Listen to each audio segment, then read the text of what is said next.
Hello, this is Shubhayan Chakravarti for Revsportz, and we are here in Melbourne, a very wet Melbourne, where the second T20I between India and Australia will be played. Although the weather gods are not too kind and they have been chasing this Indian team wherever they are going, we can expect a good game as the weather will clear up and is expected to clear up in the second half of the day. Although it's raining, we are still a few hours away from the match. It's raining, you can see the umbrellas, it's pretty wet Melbourne right now, and we are just a few hundred meters away from the Melbourne cricket ground. It is the Federation Square. The iconic Flinders Street station is behind me, and of course, India have had quite a few good moments at the MCG in the past. Yes, the BGT last time around was not too kind. The Indian team did not get a favourable result, but in white ball cricket, we all remember that India versus Pakistan game, that knock by Virat Kohli, and the commentary which Harsha Bhogle's iconic line, Virat Kohli goes down the ground, Virat Kohli goes out of the ground. The memories are still alive, and India would want that they get a favourable result here in case we have a match. There are chances of a reduced game, of a shortened game because of this rain.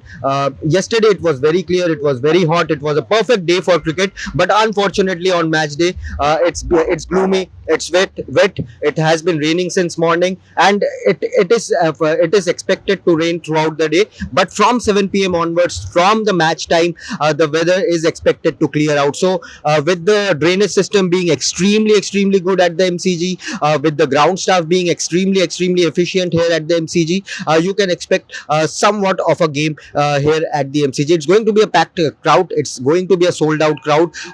Plenty of fans, 85,000 plus fans are going to flock to the stadium, and the same street which you are seeing behind me right now is going to be filled by Indian fans, mostly Indian fans. The capacity of the stadium, we all know, second largest stadium in the world behind the Narendra Modi Stadium in Ahmedabad, and you can always expect good atmosphere in regards to the Indian fans whenever the Indian team plays here at this iconic venue. So when we talk about this particular game, the first game at the Manuka Oval in Canberra had to be called off due to rain. Of course, there were some shortcomings also in that ground. That weird rule of the lights being switched off, the floodlights being switched off at 11 o'clock due to the residential rules nearby. So the match had to be called off despite the rain stopping at around 10 o'clock. And even after the first break, which was for around 20 minutes, we saw the game reduced to 18 overs. But there are no such restrictions here at the MCG. So even if it rains at around 7:38, you will see the match going on after that period of time. So yes, this stadium has been kind to the Indian team in past, and Gautam Gambhir, Surya Kumar Yadav, all will expect that this venue once again brings good memories for the Indian fans. For the Anwars, this is the second T20I of the 5-match series. The series is still 0-0 after the first match was washed out. So plenty to ponder upon in terms of Indian team combination, how the Aussie team will pack. Will they again play Josh Hazlewood? What is going to be the team combination? And of course, what is the motive behind certain decisions? So let's start with the Indian team, and let's give a quick recap to what happened in Canberra. India were asked to bat first there. India once again lost the toss, and somehow the coin flip is not going in our favor. Be it Shubman Gill, be it Surya Kumar Yadav, things are not looking good in terms of toss, and as we speak, the rain has picked up, so it is expected to be like this throughout the day. So the weather, it's not too great for cricket on this particular day. But again, coming back to Canberra, what happened? Abhishek Sharma came out all guns blazing, as was expected from him, and as he tried to smack the Aussie bowlers around. He was picked up by a slower delivery and was dismissed. But from there on, two players, captain and vice captain, Captain Surya Kumar Yadav and vice captain Shubman Gill, they took on the Australian bowlers. It was a very good wicket to bat on, although the ball was gripping a bit. It was not easy. If you look at the slower deliveries by Nathan Ellis, they were cutting, they were holding. The pitch had some sort of a grip for the pacers and the spinners as well. It was not an ideal pitch to bat on. It was not a cement track. It was not a highway by any means, but Shubman Gill And Surya Kumar Yadav, for their credit, to their credit, they applied themselves, played out some excellent shot. That pickup shot by Surya Kumar Yadav of towards the square leg fielder, above the square leg fielder. That supla shot, the trademark Surya Kumar Yadav six over the square leg fielder. I think these two were the highlights of Surya Kumar Yadav's innings, and of course that ramp, typical Surya Kumar Yadav ramp. So he brought out his shots and he looked confident, and those were Surya Kumar Yadav's highlight from the that innings, from his short stay at the crease. And when we talk about Shubman Gill, he looked all class. Starting from that straight drive of Xavier Bartlett, and then to play the kind of shots that he played over mid wicket, some over covers, he looked in good rhythm, and nowhere did any of Shubman or Surya looked out of touch, out of form, and that's what we have been saying.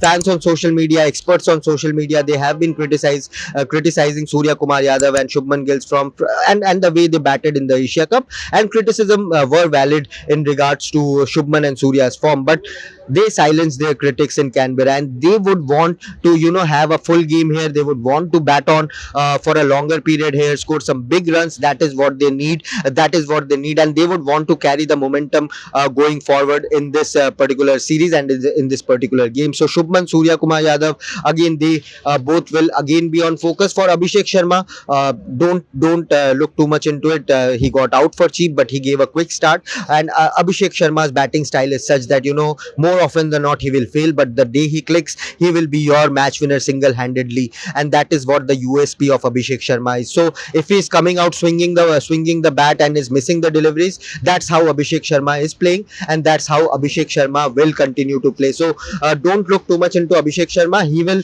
win you matches, and he will play for a long time when it comes to the shortest format, white ball cricket, for the Indian cricket team. We have talked about Surya Kumar Yadav and Shubman Gill. There was not a lot to talk about. Josh Hazlewood for the Australian team was all class. Yes, he conceded a few runs, but the deliveries he bowled to Shubman and Surya, to Abhishek Sharma as well, they were all class. Particularly that delivery against Surya Kumar Yadav, which pitched in and just changed the direction a bit and had beaten Surya Kumar Yadav all hands up. So Josh Hazlewood, a few are surprised that he is playing continuous cricket. After this game, he will be released from the squad, and he will play Sheffield Shield to gear up for the Ashes. So the Ashes is also around the corner, but Josh Hazlewood, despite Pat Cummins being injured, is going all out and is playing full throttle when it comes to white ball games as well. And after that, he will play Sheffield Shield as well. And for the Indian team, the big topic of debate that particular day during the Manuka Oval T20I was why Harshit Rana. Why Harshit Rana over India's highest wicket taker, leading wicket taker in this format, which is Arshdeep Singh? Is this a justified call? Is India trying too hard to fit in Harshit Rana? These were some questions which the fans and critics asked the Indian cricket team, the Indian cricket team management. So when it comes to Harshit Rana, see, you have to understand what this Indian team management is trying to do. This is not an ICC tournament. This is not a World Cup. So for the Indian team, this is the perfect opportunity for them to try and experiment a few things. They went on with both Varun Chakravarti and Kuldeep Yadav along with Akshar Patel in Australian conditions, in smaller grounds. So they are trusting their spinners to bowl in phases where they can dominate their play. Don't be surprised if you see Varun Chakravarti operate in the power play or in the death.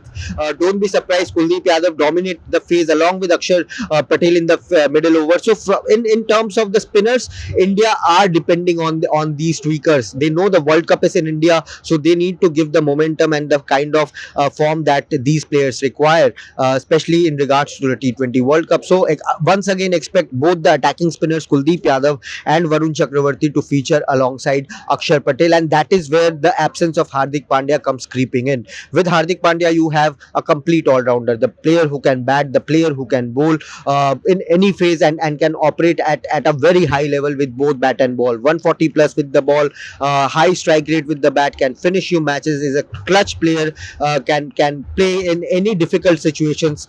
So the absence of Hardik Pandya will always be felt, and when you talk about Hardik Pandya's absence, that is where the Indian team management wants an extra layer of batting because of the ultra aggressive style of batting that they have adapted under Gautam Gambhir and Surya Kumar Yadav.